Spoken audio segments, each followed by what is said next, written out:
The following series contains opinions from paid professionals. The information provided in this video is general in nature and not advice. For free and confidential support, call 1-800-858-858 or visit www.gamblinghelpline.org.au.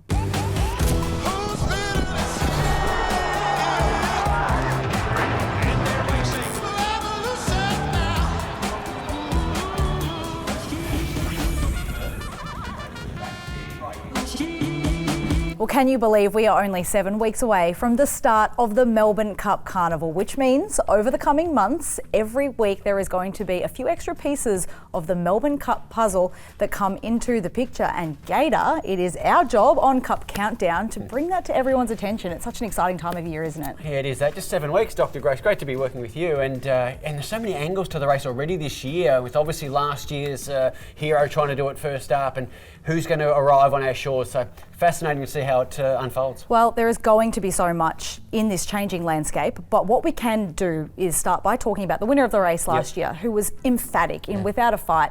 He was so dominant through the Caulfield Cup into the Melbourne Cup, but it's certainly a different scenario for him from the Freedman team this year on account of the fact that he's done that tendon injury. And we now know from the stable, and speaking to Sam Freedman today, just to get the latest, it's probably erring on the side of we won't be able to see him in the Melbourne Cup. It's likely he'll have a run, but to have the miles in his legs off the back of the rehabilitation and the timing of the tendon injury and all that goes with it, it's going to be a miraculous feat if he can make it to the Melbourne Cup.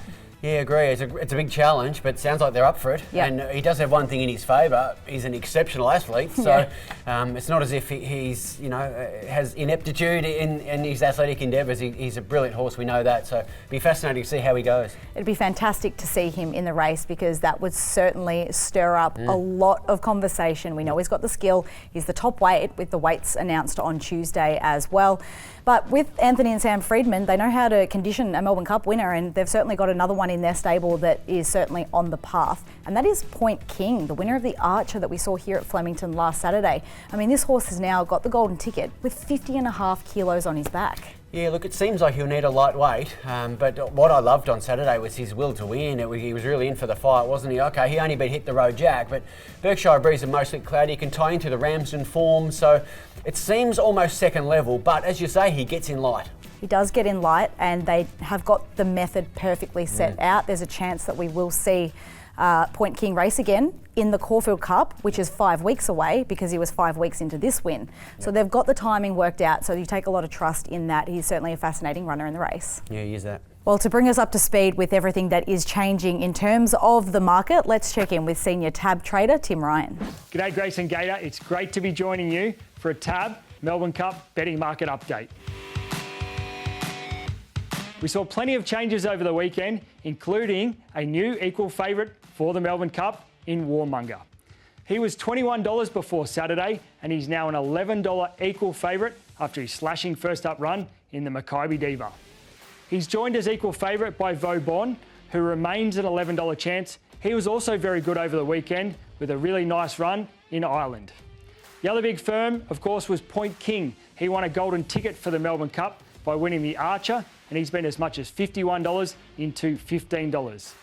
The drifters in the market, our early equal favourite in Circle of Fire has been $11 out to $15, and Grosvenor Square also adrift, $13 out to $18. One from left field too, Relentless Voyager. He had no luck at all in the Ebor over in the UK. I believe he's been purchased to race for the Kieran Maher stable, and he's been as much as $101 into $26. So, plenty happening. Can you make sense of it all? Well, no, Tim, not really, but I was sort of hoping that was a rhetorical question. But look, the landscape is changing quickly, as we know, but it is interesting the move for Warmonger. He was a run that was impossible to miss. His first up effort, wasn't it? Oh, it was an amazing first up run in the Makybe Diva Stakes here at Flemington on Saturday. First up at a mile.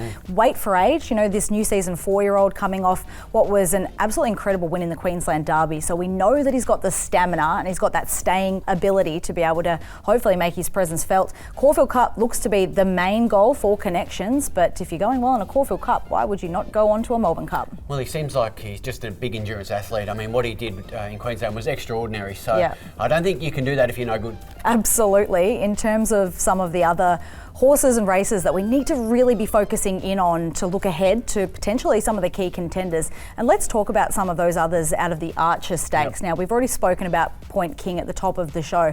Look, is there anything else out of the beaten brigade there, Gator, that we can be, taking confidence that they can, go on to the first Tuesday of November? Look, I think there's a couple of them there that can be competitive in the race. I wouldn't declare any of them, good things by any stretch. It seems sort of second level a bit to me, and it was a very wet track, wasn't it, with the rain on the day. So I'm just, the jury's out a little bit on those beaten for mine.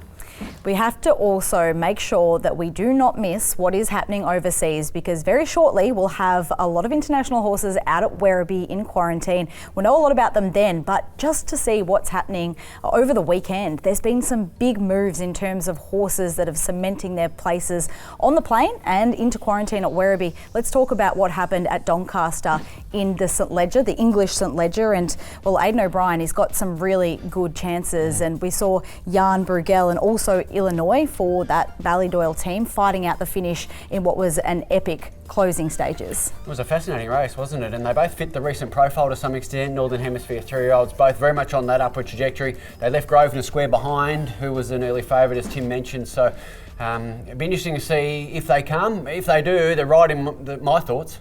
Absolutely. What about Vauban, the big boy that we've seen before? I mean, off the back of his Lonsdale Cup win at the end of August, already connections, and Willie Mullins, master trainer, said, we're back. We're coming back to Melbourne. That gives you confidence, and then he was beaten by arguably the best stayer in England over in Leopardstown on Sunday night. He was gallant, and he chased hard.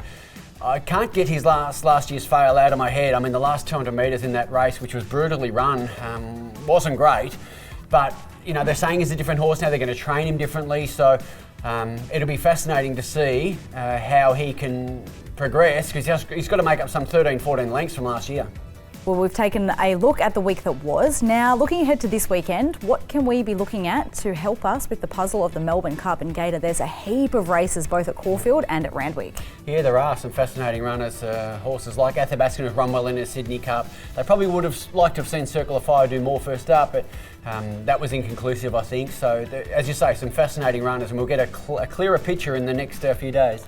Well, we've got the Underwood Stakes at Group 1 level over 1,800 metres at Caulfield. Also the Naturalism, which is a win and you're into the Caulfield Cup, has been a pretty good pathway, stepping stone into a Melbourne Cup as well. And that Kingston Town that you mentioned.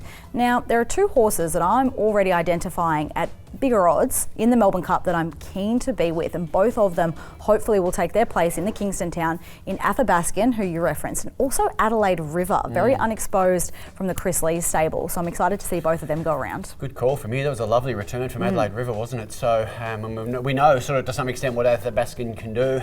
So the landscape will be a bit clearer soon. Well, it's at this stage of the year when we need to get our crystal balls out and we'd like to hear your thoughts as well. I hope you've enjoyed this week's edition of Grace and Gator's Cup Countdown. We'll see you next week.